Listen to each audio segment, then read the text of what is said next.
Howdy everybody, OK Fixer. This is part 3 of Nightmare on the package tray in the Volkswagen. What I've got this kind of sorted with some sheet metal screws and some things I want to point out. Yes, there are a couple gaps here. I'm going to cut pieces and tack them in place. Of course, all of this is going to be sealed, so it doesn't matter. This side here needs to be massaged a little bit and come back a little bit farther. And there's 2 towers here that hold the shock, the kind of shock towers. They're about, from what the other Volkswagen shows me, they're about 1/4 inch. The tray is about 1/4 inch, 3/8 maybe off those strut towers. So I'm going to shove a little wedge underneath there, and when I seam this up, I'll be able to pull that wedge out of there and it'll be golden. From the back to the front, it's about 15 inches to where the carpet tack is supposed to go. So that's where we're going to put that, and we're going to join that piece with the other piece that goes down and mates to that section right there. So essentially what I'm doing is I'm putting this all together with screws first, and then that way, that's the screws, and that way, if I need to change it, or it's not welded into place. So I should have one big piece that'll all go in there when I get ready to weld it all up in place. So it should be fine. Yeah. Well, what we're going to need to do now is find this piece. Yeah, there it is. I can't get me some tetanus or something off of it, maybe. And, there.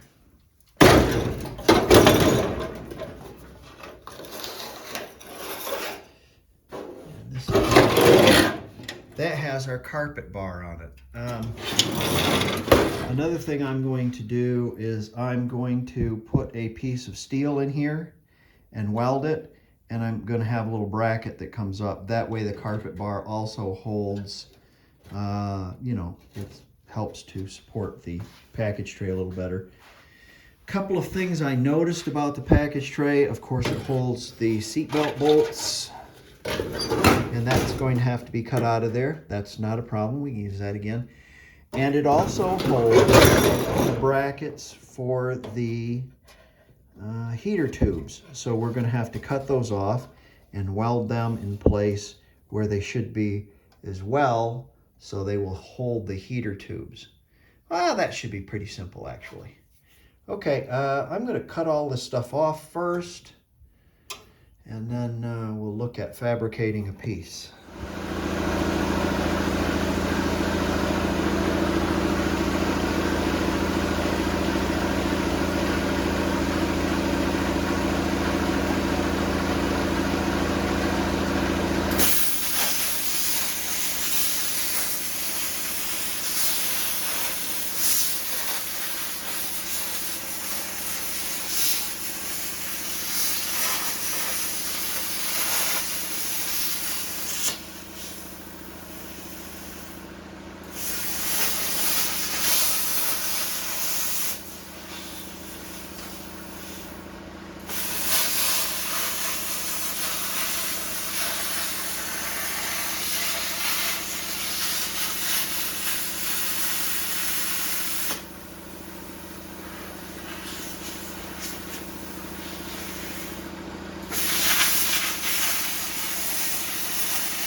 I've got these pieces and this, the seat belt. I'm gonna have to climb up underneath my car and see whether it goes this way or this way, just to make appearances right.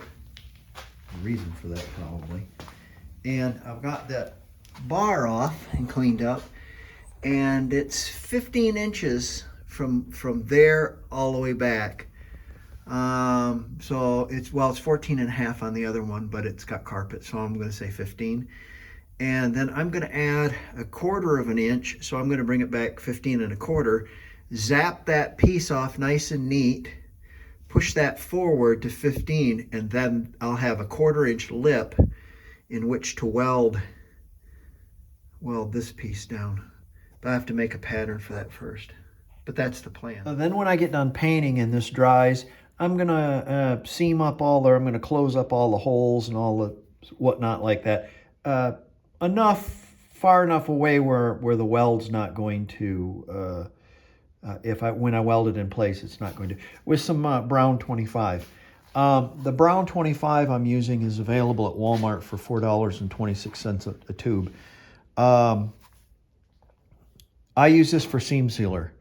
And the reason why I use it for seam sealer is I bought some Trem Seal real seam sealer for $26 a tube.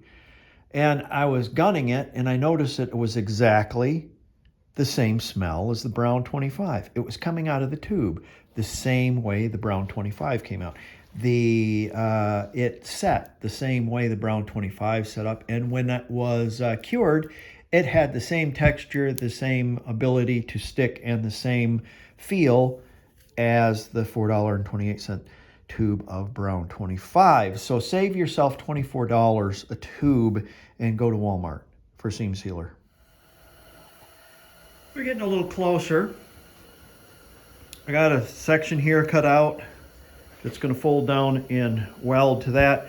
This is cut where it's going to weld to the side of the wheel well. I have to do a little bit more massaging to those. I want to make them a little bit more square. We've got a carpet bar on and our patch for that hole that was the antenna of the roof of that. I have this piece, let me see if I can find it. Yeah, hold on just a second. These pieces, and they are going to, these are the tabs. They'll go under here, and I'll have to figure out exactly how they're going to go, or where they're going to go. I know how they're going to go. I don't know where they're going to go. Found the other, from the other car. This goes in the center, right about in the center. And although it's in the center, mounted in the center, the holes are slightly low. I have it up. The seat belts are slightly low. We'll make some measurements on the other car for this and for these, and get those tucked in there where they'll be close. Lots more welding to go. I'm not going to bore you with this. Let me get fabbing on this, and we'll fit it in the car.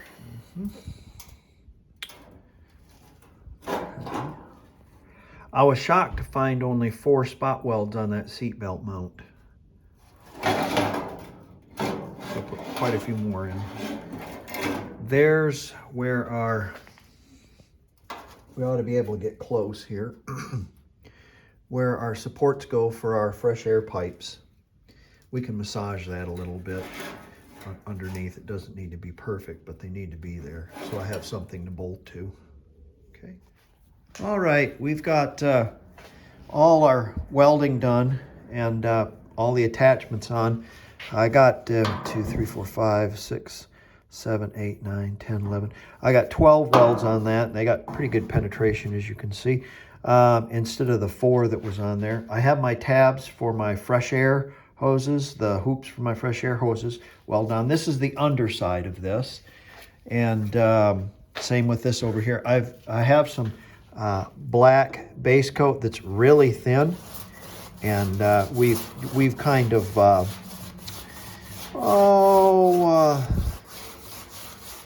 wire wheeled the flashing off the welds, and now we're just kind of going over it.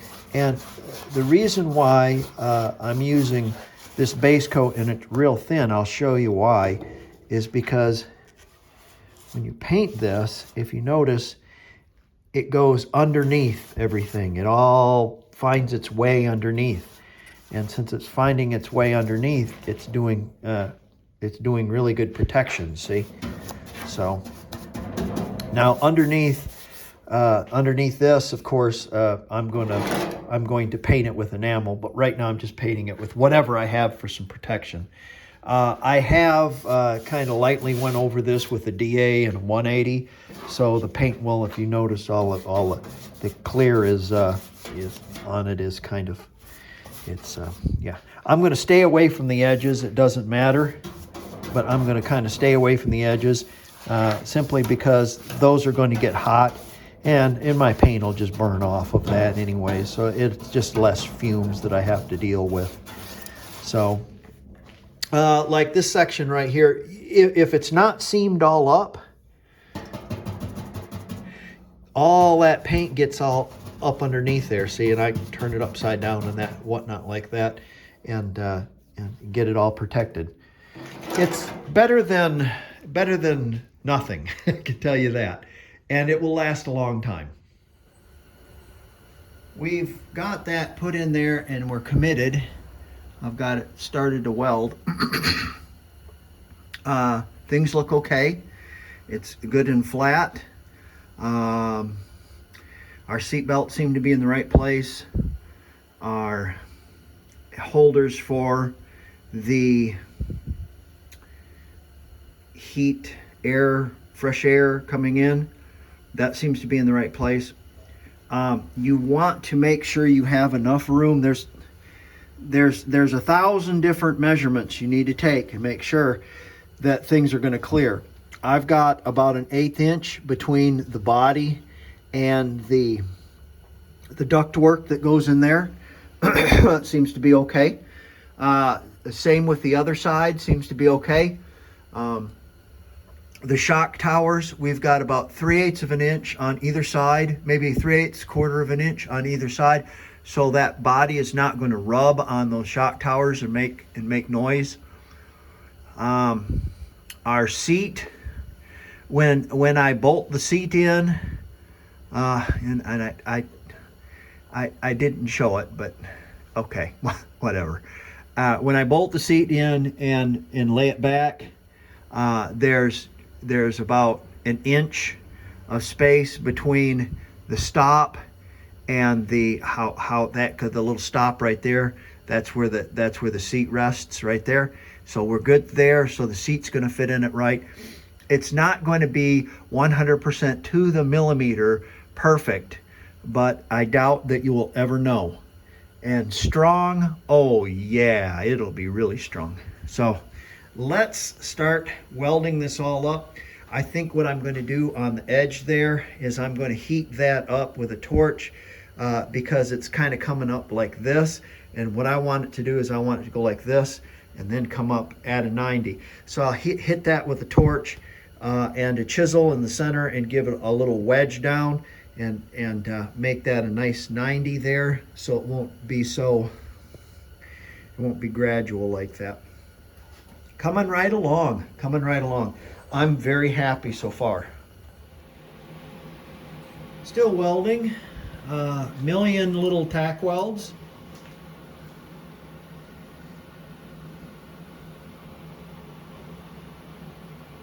Looking pretty good. Everything's coming together all right. I've got to finish tacking this all up top, and then I got to come in through the back side where the engine goes and tack that all in. Again, that looks really good. It looks almost professional.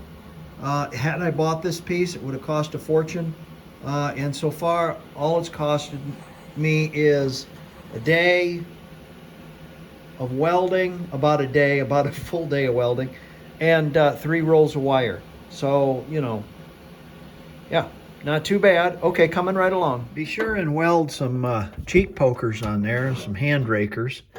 And what those are for, those are for your insulation, for your firewall. Firewall goes on there, pokes on there, and then those fold over.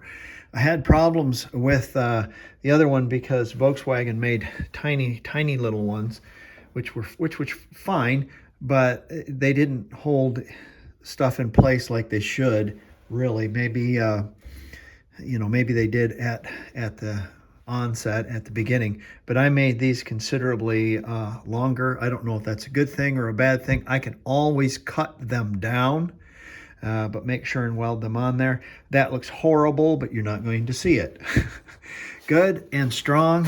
We got good penetration coming up the side here. You can see it burn off all my, you can see the penetration on both sides, and that's what you want when you're welding.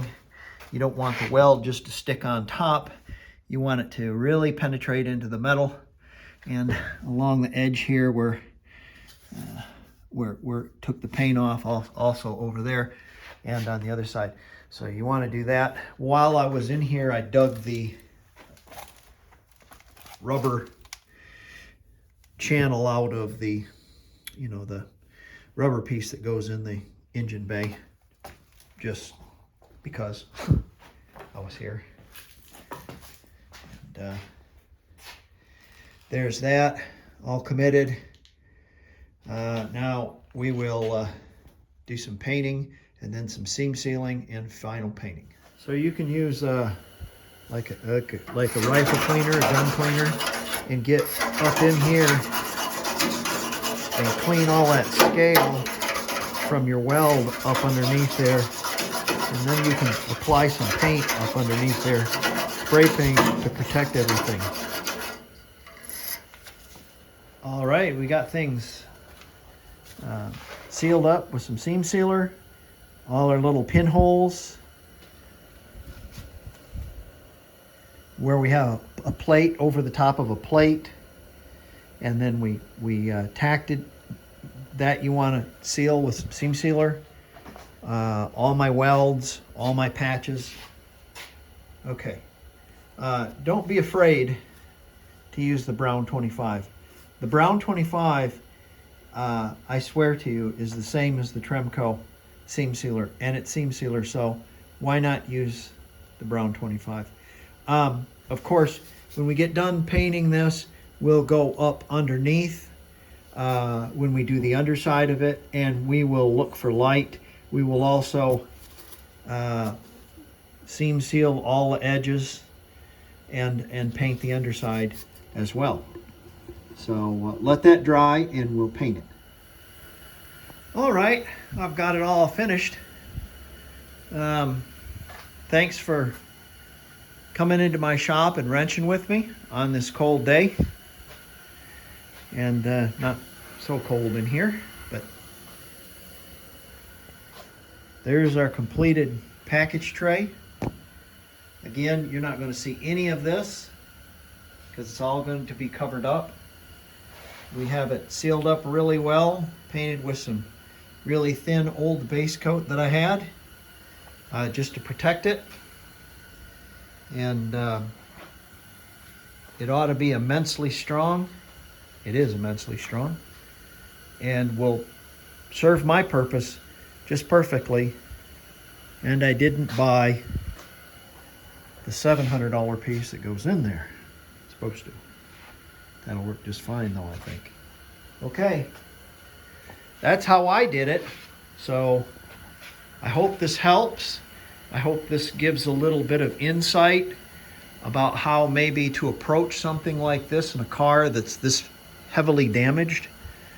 So thanks again for coming along, and I'll see you on the next one. All right.